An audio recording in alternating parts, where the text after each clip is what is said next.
Παιδιά, και πάλι 3 μη βρίσκομαι εδώ στο λιοντάρι της Αμφίπολης, επί εποχή Μεγάλου Αλεξάνδρου, χτισμένα από τους αρχαίους μας προγόνους.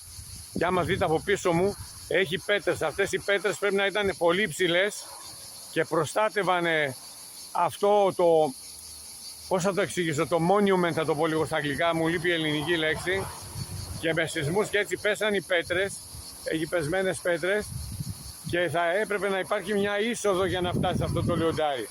Και ο βασιλέας σημαίνει ο βασιλέας. Έχει σχέση με τον Μέγα Αλέξανδρο, 100%. Δηλαδή ήταν οι πέτρες γύρω από το λιοντάρι και θα υπήρχε πόρτα. Έχω πάθει πλάκα από τους αρχαίους και έχει από πίσω μια πέτρα που είναι γάμα. Δεν είναι δύο χωριστές πέτρες. Μια πέτρα σε σχέδιο γάμα για να πάρει κλίση και να πάει ευθεία. Δεν παίζονται οι αρχαίοι Έλληνες, παιδιά.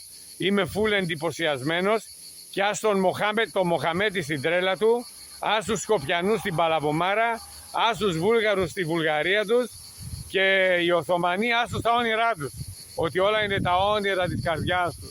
Και εμένα τα όνειρα της καρδιάς μου είναι η Κωνσταντινούπολη, όλη η Τουρκία, μέχρι την Ινδία, Αφρική, μισή Ευρώπη κάτω νότια, όλα δικά μας είναι. Από την Ισπανία, από τη Γαλλία, από την Ιταλία, Μάνια Γκρέσια να πούμε, μέχρι την Ασία κάτω, όλα ελληνικά.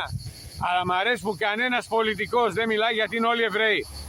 Μόνο οι Εβραίοι δεν μιλάνε υπέρ της Ελλάδος, γιατί μισούν τον Χριστό. Αμήν.